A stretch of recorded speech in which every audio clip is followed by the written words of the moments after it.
I would like to tell you about how we have worked as detectives to work out the story of the universe, almost from the very beginning to today. So I'm going to start with a little bit of history. So I'm a cosmologist. Cosmologists study the origin, the evolution, and the fate of the universe. You know, the little questions. And of course, cosmology has been part of one of the oldest branches of science, which is astronomy, for a very long time. And for a very long time, it was a very speculative field. We had very little data with which to test our theories of the universe. So theorists had a lot of fun. They could actually make lots of speculative models of the universe, and then we could speculate philosophically about them. But in the last couple of decades, this story has changed dramatically, and that's mostly changed because of an influx of data from the very early universe all the way till today. And I'm going to tell you the story of how we have been able to work out the story of the universe by looking at that data and comparing that with theories from fundamental physics. So the whole enterprise is actually enabled by the fact, a bizarre fact, that the speed of light, even though it is very fast, it's finite. Okay? So when you look at even the closest stars, light from the closest stars takes years to reach the Earth. So if you then look out into the distant universe, you see a picture of the universe as it was in the past. So if you start to observe the universe in more and more distant times, you can rewind the clock. You can use this data as a time machine, and you can see what the universe was like in its infancy and slices of time all the way up to the present. So this allows us to actually work out the story of the evolution of the universe. So we're going to start with the earliest light that we can see in the universe. This comes from a time when the universe was about 380,000 years old. It's now 13.7 billion years old. So when we look at this light, we see a baby picture of the universe. We can start also with the fact that we live in a galaxy. So we live in one of the outer spiral arms of the Milky Way, as you know very well. And much of the pictures that I'm going to show in the early part of my talk is essentially looking at the sky, taking a full sky view, opening it out into this kind of elliptical projection to show a full sky map. And when you look at this sky in different wavelengths, so that's the Milky Way going across like that. That's the visible light. We go into the near infrared, and then eventually in the submillimeter, and the microwave. And then you can turn up the contrast by a factor of about 100,000, and you start to see the sky in the microwave. So this is still our galaxy, this red band, but above and below, you start to see these tiny fluctuations in the temperature of the universe. So slightly hotter and slightly colder than average. So this translates into tiny density fluctuations in the early universe. And these density fluctuations represent the seeds of the origin of structure in the universe. This then grows under the action of gravity into all of the things that we see today, complex structures like clusters of galaxies, and eventually people out of the dust of stars. This light was discovered by accident.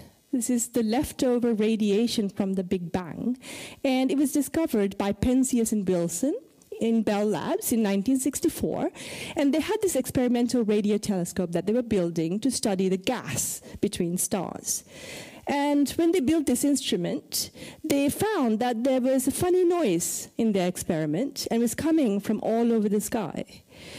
They were very puzzled by this. They tried everything they can think of to fix their instrument. And eventually, in desperation, they climbed into the experiment and scooped out pigeon droppings, which they called a white dielectric substance. Unfortunately, the scooping out of the pigeon droppings didn't actually fix the problem, and then they tried taking the pigeons away. So remember, pigeons, they like their homes, and they like to return to them. So the pigeons came back, and sadly, I have learned that they were actually shot. So unfortunately, they gave their lives in vain, because these scientists then went over to their neighbors in Princeton University and found that they had actually scooped those people who were actually trying to find the light from the Big Bang. And the noise in their experiment was this light from the Big Bang. So then they got a Nobel Prize for their trouble. Then we can fast forward many years of development to 1992. And this is a picture of the cosmic microwave background, which is what we call this light. I'm going to keep saying CMB later, because cosmic microwave background is a lot of words to say. And this light is so uniform over the sky that it has a well-defined temperature, and you can measure it. This is what this NASA satellite did in 1992. They found that it was very cold. It was nearly 3 degrees above absolute zero. But what COBE did was something even more fundamental to our understanding of the universe. It found that this light was not exactly the same all over the sky, that it had tiny variations across the sky, tiny variations in density in the early universe. And these variations represented the seeds of structure in the universe. That's where everything came from. It didn't answer the question of why there were these variations, but it answered the question that there were variations that then grew into everything that we see today. And again, for this observation, they got a Nobel Prize. I'm going to start to show you now the human face of all of these discoveries. This is part of the COBE team. So there's John Mather and George Smoot, who got the Nobel Prize. George Smoot is drinking some champagne there, maybe to celebrate his prize, but he loves life, so maybe it's something else. We can see some of my colleagues in their outfits from the 90s, the 80s, I don't know. There are people in this audience probably who don't know what that is. That is a computer. Okay, so computers play a very big role in the detective story that we are going to show to uncover the story of the universe. There's a very early version of it. And now I'm going to fast forward again another decade to 2003. And this is a much better version of COBE's map, now made by the Wilkinson microwave anisotropy probe. You can try to say that very fast a few times and get tongue-tied, so I'm going to call it WMap. So WMap actually went ahead and observed the cosmic microwave background from a place which is very cold, well beyond the orbit of the moon. And it mapped out this light, the variations in the early universe, to much greater accuracy and precision and resolution than previous studies, and made this 3-megapixel map of the baby picture of the universe. And this was a big breakthrough in our understanding of the physical basis of the cosmological model. So this experiment is very close to my heart because I did my PhD thesis on this project. And here is a picture of the WMap team. I'm there. We're all grinning because this is the first time, this is the first meeting in which we actually looked at the data, tried to fit it to a model of the universe, and worked something out about the properties of the universe. So that was a very exciting day. And here I should highlight David Wilkinson. The satellite is named after David. He was actually one of the pioneers of the CMB field, and he's right there. But sadly, some time after this picture was taken, he passed away. So the satellite was named after him. It's a very great breakthrough in our understanding of the universe that was enabled by his work. So what is this cosmic microwave background? So if you think about the early universe, it was very hot, very energetic place, and individual atoms were separated into their nuclei and their electrons. And there was a sea of photons, particles of light, radiation, that couldn't get very far because every photon kept scattering off electrons as they tried to propagate through the universe. So the universe was essentially opaque to light. And then as it expanded, it cooled, and eventually neutral atoms formed. And suddenly there wasn't any electrons around for this light to scatter off. And from that time, the universe became transparent to light. So it went from being opaque to transparent.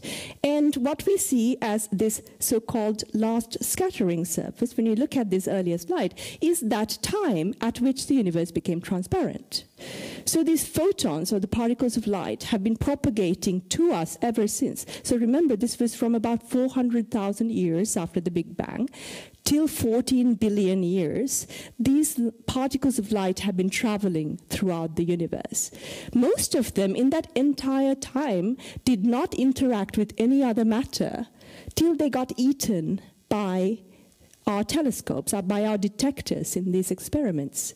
So this is an incredibly lonely journey, but these particles have essentially been traveling from this pristine early time till now without hitting anything else. So they carry these very important pristine messages from the early universe. And if we can decode that, we can work out the properties of the universe.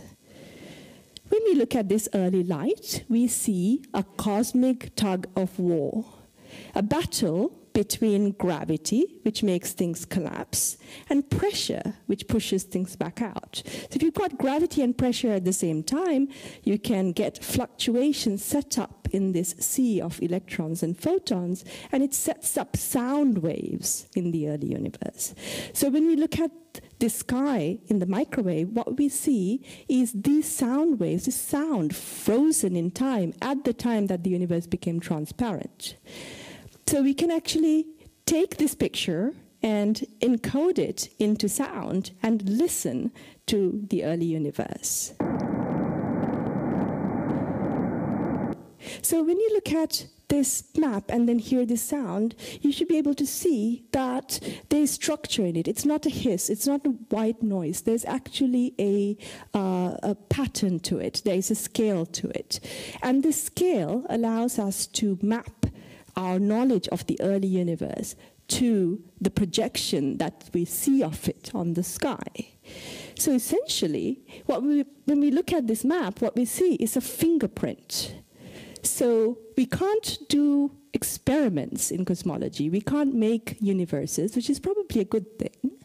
But what we can do is to make models in our computers of different versions of what the universe could look like. And then we compare that to this data, and we can throw out all of the theories, all of the models that don't fit, and just keep the ones that do fit. And this allows us to work out which theories of the universe don't work and which do.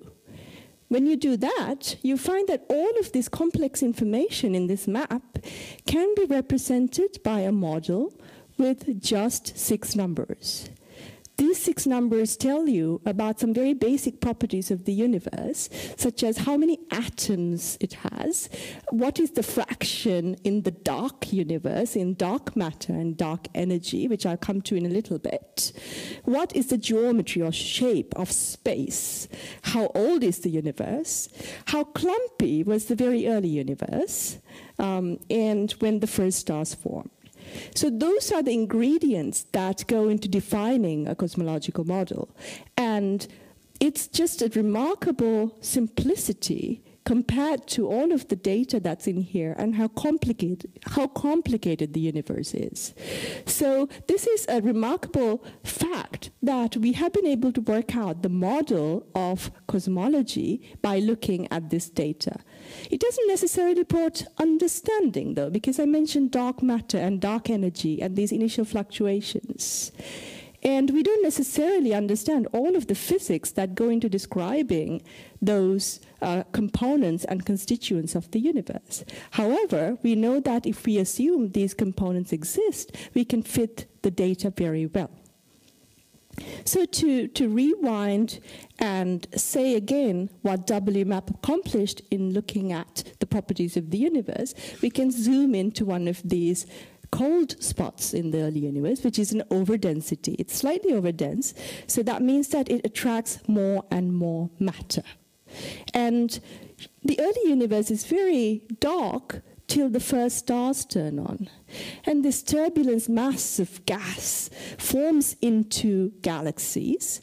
These galaxies trace filaments of dark matter. The scaffolding underlying all of these galaxies is dark matter.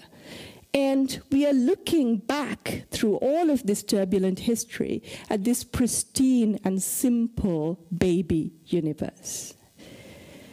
Now I'm going to fast forward another 10 years to 2013 and the Planck satellite. So Planck is an ESA mission. It was the first European satellite to map out the cosmic microwave background. And this project is a huge step forward in complexity, and the measurements have much greater sensitivity and resolution than all of these other measurements that I have told you. So when a project grows to this level of complexity, it needs many more people. So there are two Planck teams, and this is part of one of them. And again, this is on a day in which we finalized the results. So people are looking quite happy, but perhaps also quite tired. I think that came after we had worked through Christmas to get some results out. So Planck, again, operates in a very cold place, but the level of complexity and sensitivity of its measurements required that it has to be cooled. It had to map the temperature variations from one part of the sky to another to about 1/1,000,000th of a degree. So therefore, its detectors had to be cooled to about 0.1 degrees, about absolute zero, in order to be able to measure this stuff without the heat of the radiators themselves, the heat of the detectors themselves actually swamping the signal from the sky. And that is a remarkable piece of engineering. And it's a bit like if you were on the Earth and you were trying to measure the temperature of a rabbit on the moon.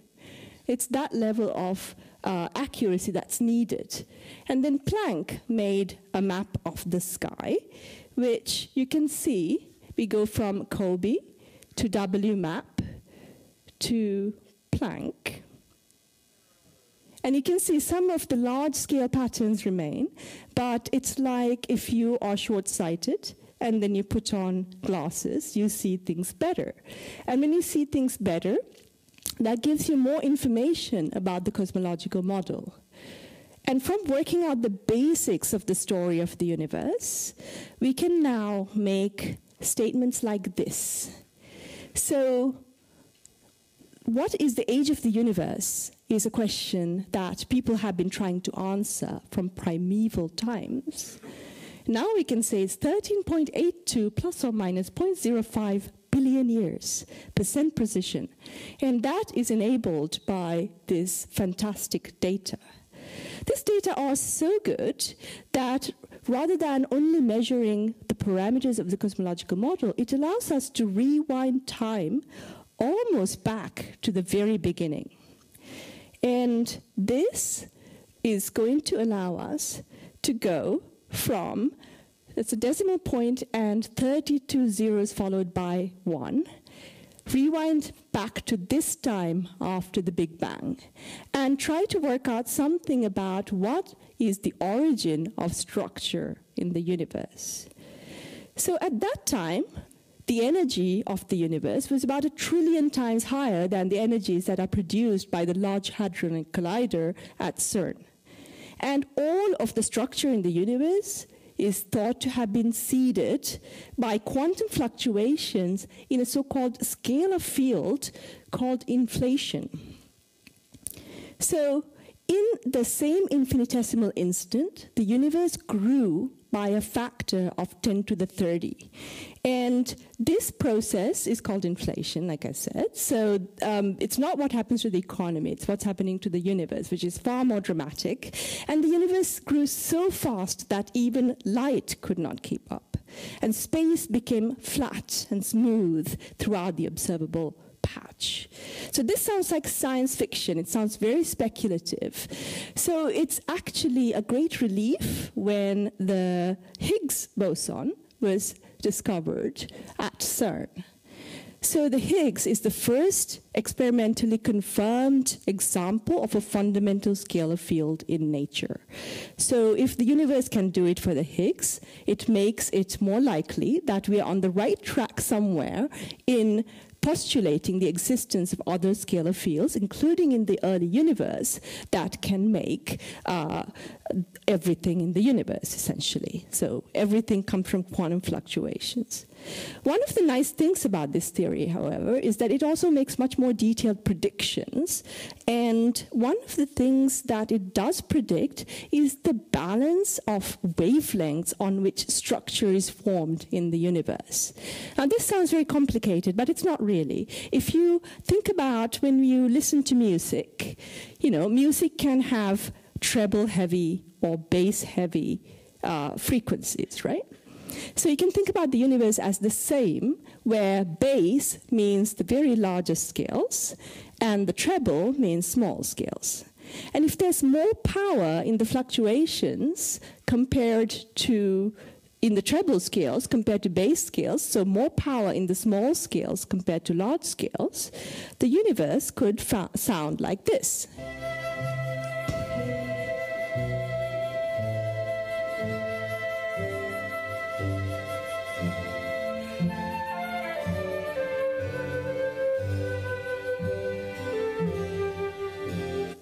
And if there was more power in the large scales compared to the small scales, it's a bass-heavy piece.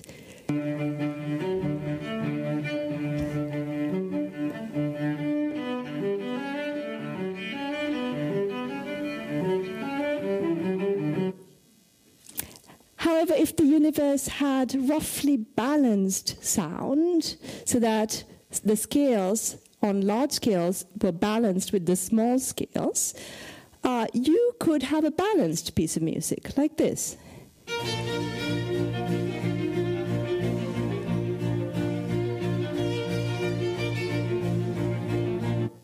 So the data are good enough to distinguish between these three scenarios. And inflation predicts that the universe should be roughly balanced, but not exactly balanced. And it predicts how much away from balance it should be. And that's what the data actually confirms. It confirms that scenario. And another thing that it does is to predict specific patterns on the sky that you would see in these hot and cold spots on the cosmic microwave background. Now, inflation is not the only game in town. There are many other ways to generate structure in the early universe. And those theories all make precise predictions as well. So you need this balance between precision data and precision predictions from theory. And when you have that context, you can compare the different theories to the data, and you can find which ones do not look like the real universe. So here are two candidate theories for the origin of structure, which were very popular about the time I was doing my undergraduate degree. And now these are completely ruled out as the origin of structure in the universe, whereas that one still matches very well. But as I emphasized earlier, this is still speculative, and a lot of work needs to actually go into improving our understanding of this very extreme physics. That's not the only place where we have some lack of understanding. As I said earlier, it turns out that most of the universe is dark. So one of the ways that we can see this is also from the cosmic microwave background. As these photons travel towards us, they're slightly deflected in their paths by massive dark structures that they encounter on the way, for example, from clusters of galaxies. And this results in something we called gravitational lensing. So this is an effect that was predicted by Einstein's theory of relativity, and it causes a tiny little effect on the map. And because we know how gravitational lensing deflects things, we can invert that effect and work out how much mass there is along each line of sight that we observe in the sky. And when you do that, you can make a map of where all the mass is in the universe. So this is a map that Planck made with this kind of data. And it is a very preliminary way of looking at the universe. This is essentially like the Kobe picture, the very earliest picture I showed you of the cosmic microwave background, but looking at this new observable called lensing. And this is a way in which we can weigh the universe, and we can work out that most of the stuff in the universe is dark. So here is a pie chart showing the constituents of the universe. And everything that we know of and can test in the laboratory and explore in the standard model of particle physics by colliding particles at CERN, that's only about 5% of the energy budget of the universe. 27% of it is dark matter. And dark matter is, again, something that we know exists, but we don't know the physical nature of it. However, there are many extensions to the standard model of particle physics that can make particles which weakly interact with all of the light matter. And so there are many models for this. But dark energy, which is making the universe accelerate at greater and greater rates in its expansion, well, that is a label given to an effect. We know what the effect is, but we don't know the physical underpinning. This is essentially where they used to mark in old maps, here be dragons. And this is one of the biggest problems in fundamental physics. And there's a lot of people who are trying to work out that puzzle, because if either of these puzzles are solved, it's a trip to Stockholm to collect the Nobel Prize. So, you know, lots and lots of people are attracted to work on that problem. So here we have visible matter. So when you look at the universe, I mean, it's not surprising that our eyes have evolved to look at visible light, because the sun emits invisible lights. All the stars do as well. This is an obvious way of looking at the universe. So we went from the microwave now to galaxies. The galaxies are like the tips of icebergs. They're sitting on these filaments which form the scaffolding of the universe, which is made of dark matter. But what we can see is the light matter. And this is not a simulation, actually. It might look like one, but this is about 400,000 galaxies from the Sloan Digital Sky Survey. And each individual blob here is actually an actual galaxy that people have gone and taken a picture of. And there's this fly-through that is extremely nice. And you can see, essentially, it's like a swarm of fireflies. It's not uniformly distributed. There's structure in it, and this structure traces this underlying scaffolding of dark matter. I quite like this way of looking at the light versus dark matter, because it reminds me of a picture of the Earth taken at night. So if you took a picture of the Earth at night, in the modern day especially, what you start to see is the light from cities. And the light from cities maps out where the people are. So by looking at the Earth at night, you can work out the population density spread over the surface of the planet. In the same way, by working out where the galaxies are, you can start to map out where the density of the universe is higher than elsewhere. And that is one of the ways in which we can work out that there's a lot of dark matter that we can't see. But this requires, again, very precise predictions. And again, you need computers. Now we need massive supercomputers on which simulations like this one. This is actually showing a cluster of galaxies forming from initial conditions with mostly dark matter, but there are some galaxies forming in there as well. And these kinds of simulations can take months on some of the biggest supercomputers on the planet.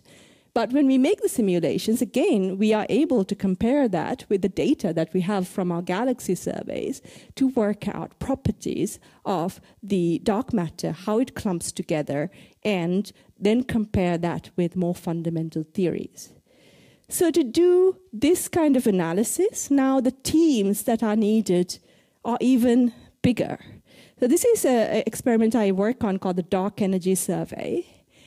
And here is a map showing where all of the people working on that survey come from. So it is an international collaborative effort, and it requires people from all over the planet working together to work out the puzzle of the universe. The Dark Energy Survey operates in Chile, and it's at the Blanco telescope. If you look at this picture, you probably see these little funny little models, right? So this is a picture made of all of the female researchers that are working on the Dark Energy Survey. Each individual cell is a person. And these are all the women that I work with on this survey.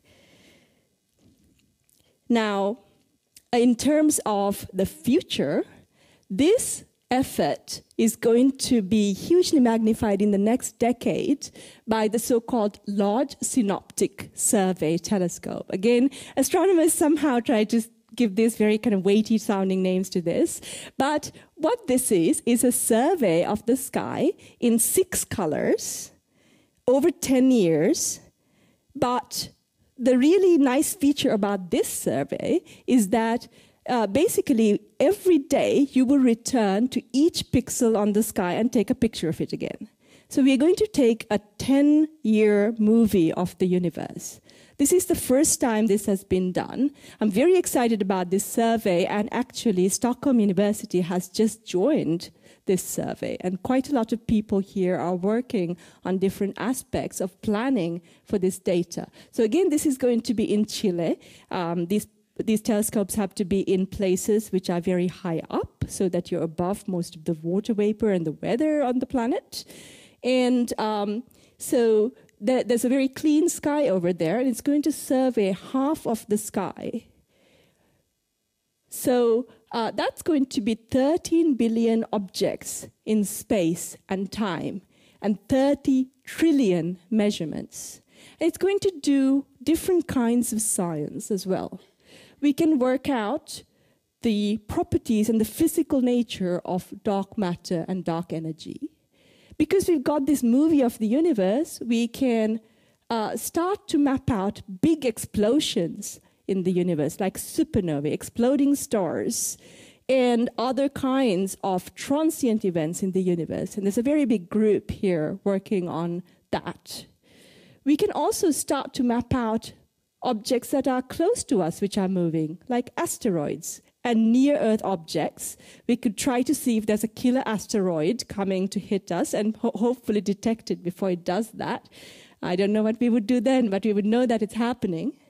And we can map out the Milky Way. So the Milky Way has a lot of stars in it, and it is going to be possible to construct a 3-dimensional map of where all the stars are, where the gas is, and see whether we can say something about the underlying dark matter by using our own galaxy as a test bed. So this kind of project requires something that is even more unique in terms of the teams than we've shown before.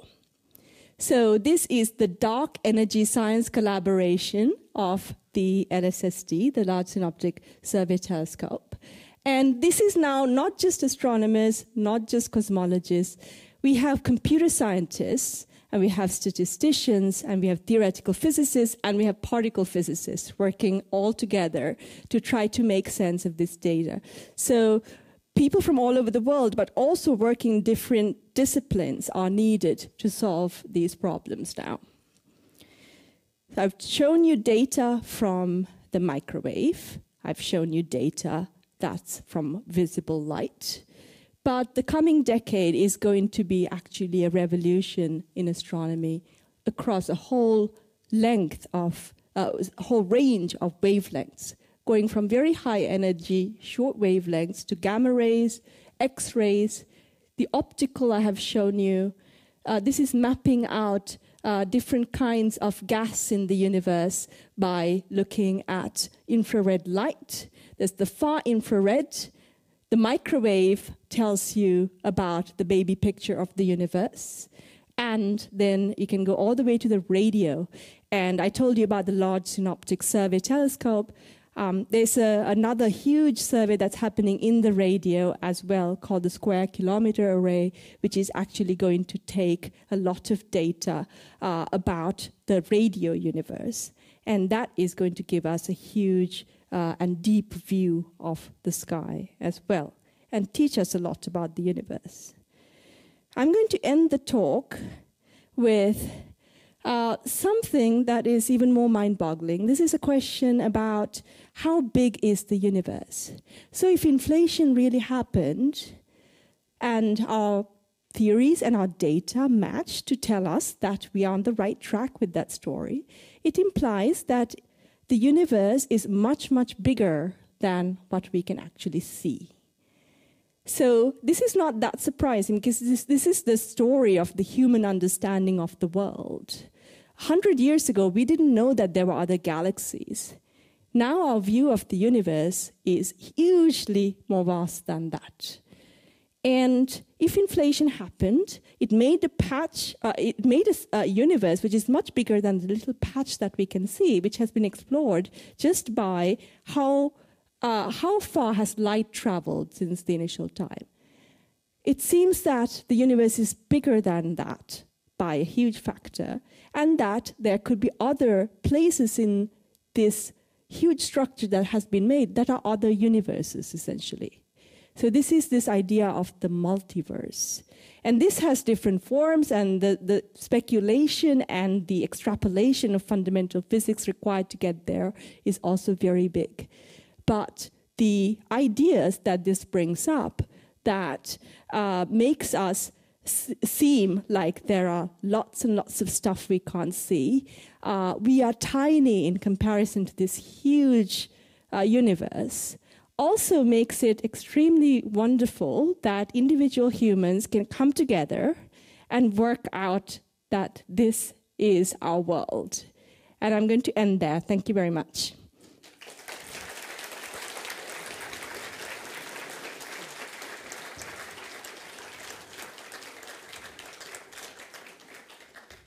Okay, do we have questions? Har vi några frågor?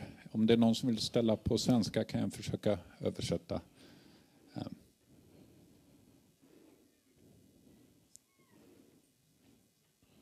Där har vi en fråga.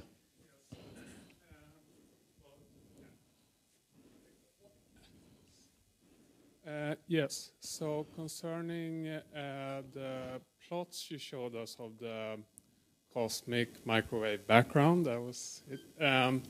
You talked both about temperature variation and density variations, and as if those were the same thing. Yes. Could you please comment? Yes, that's a very good question. Yes. So the variations in the temperature directly relate to the variations in density. And so the universe has an average density, right? So you can take a volume of space and average out the density in that region, and that gives you a mean level. So the temperature variations represent variations of density in the following sense. If you are slightly colder than average, that means you're in an overdensity, a slightly denser region than average. And if you're in a hot patch, you're in a slightly underdense region. And the mapping, are you a physicist? I can say it more technically. Okay, so what happens is that what we're seeing is the light, right? So imagine you're in a potential well, and the light has to climb out of that well in order to get out. And because of the relativistic effect of what happens to light as it climbs out of a gravitational potential well, you get a slightly colder region if it's an overdensity. So that is the way that it works. And it's an extremely good question. Okay, thanks. May I ask another one? Yeah, okay. Go ahead, yes. So the videos you showed us of galaxy formations, are those you solve the Einstein equations with some? What would be that's an extremely good question as well. So actually Newtonian gravity is enough for those simulations. So what we do is to fix the cosmological background solution using the full relativistic setting. So the background expansion of the universe is fixed using Einstein's model, but the individual particles that are interacting through gravity, you can just use Newtonian setting for that. And it turns out that this is an extremely good, highly precise approximation, and that's good enough. There are settings in which that's not enough, but it's not for these galaxy simulations. It's for studying the very early universe before inflation started, for example. There you need both gravity and Einstein gravity because the inhomogeneities are very large. Or else, if you are trying to model, say, black holes and how they merge, for example, you need the fully relativistic case. Yeah. Thanks. Yeah. Yes. You said that the universe is much larger than we can observe. Yes. So that is quite interesting. Are you sure about that? And can you tell me something about how you can make that statement, since it's beyond the horizon that we can see? Yes. Okay, so there are several answers to that, but the first thing I should say is that you're completely right that we cannot see something from outside the horizon. So what we can do is to work out a model for what is within the horizon and extrapolate it outside that domain. So the fundamental reason that everybody's pretty much convinced that the patch of universe outside is bigger than what's within the horizon is that the way of making initial conditions, particularly this model of inflation, which is supported with many different observations inside the horizon, says that to make the universe look like that inside the horizon, you need at least a few hundred times the volume that is within the observable horizon. So you need to make a bigger patch to make this patch look like our universe. The part about the multiverse is more speculative. It requires to then assume that inflation doesn't stop everywhere. So to make a universe like ours, inflation has to stop because it's not inflating right now, right? So if it only stops locally, that means there are other parts of the universe which are still inflating and other parts where it has locally stopped. So there's this big structure in which there are bubbles where inflation has stopped, separated by parts of the universe where it's still inflating.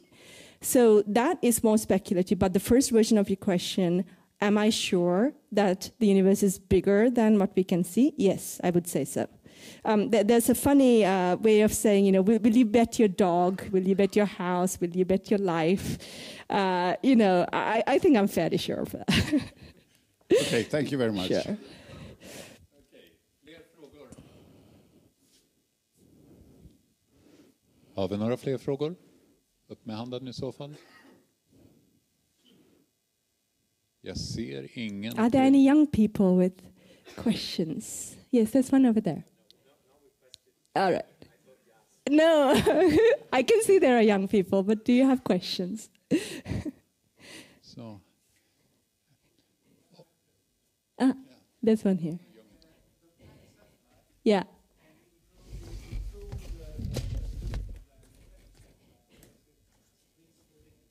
Another really good question. A part of what I didn't tell you is that it's not just the temperature you can measure, but also this light is polarized. About 15% of the light is polarized.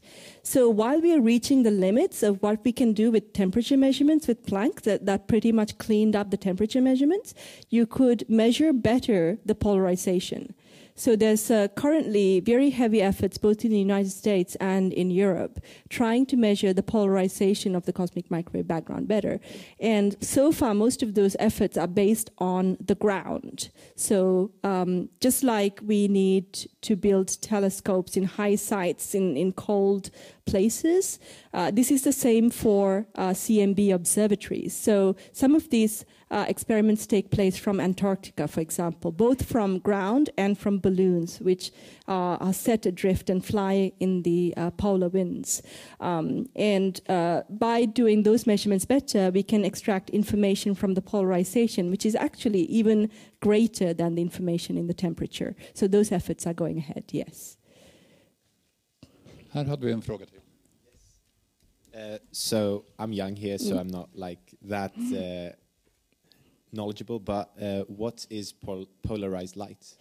Okay, so you know what? Do you know what polarization is? Like when you put on polarized sunglasses, right? And you look at the surface of a lake on a sunny day, you can see that the light has been scattered preferentially in different directions. And you can either cancel that or look at that. And what happens to the cosmic microwave background light is that it is partially rescattered. About 15% of the light is rescattered. And that forms a kind of handedness to the light. And I can go into more technical details, but I won't. But basically, the light vibrates in a preferred direction, in a tiny effect. And this vibration can be detected by looking at the sky with detectors that can see light in different orientations, essentially. And by studying that effect, you can work out two things. There's one effect that you know exists, which is that the light is polarized because it's partially rescattered. The second effect is much more exciting because it allows you to have a way of probing whether there are gravitational waves generated during inflation. Okay? So inflation predicts that the universe should have been set vibrating like a bell in the early universe. This generates gravitational waves, and that contributes to the polarization of the light.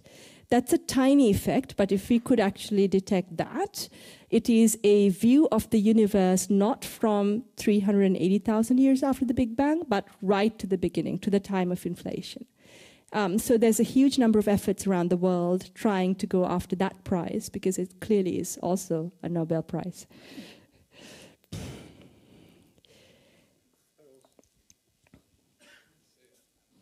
I also have a question. Is it something in your research that can affect our daily life? I think so. There are many answers to that, which actually involve technology development, the development of CCDs, and all of that stuff. But I would say all of those practical things are not the point. It's the fact that our daily life should be and is affected by our conception of the world we live in. And these are the biggest questions. These are the questions that humankind have been asking ever since we looked up at the sky. And by changing our understanding of how we relate to the world, I think it should affect our daily lives. But on the other side, in terms of practical things, there's a lot of technology that is quite extreme that are developed for these projects. The Large Synoptic Survey Telescope is going to make one of the most sensitive detectors, one of the biggest cameras. It is actually the biggest digital camera that has ever been conceived of or constructed.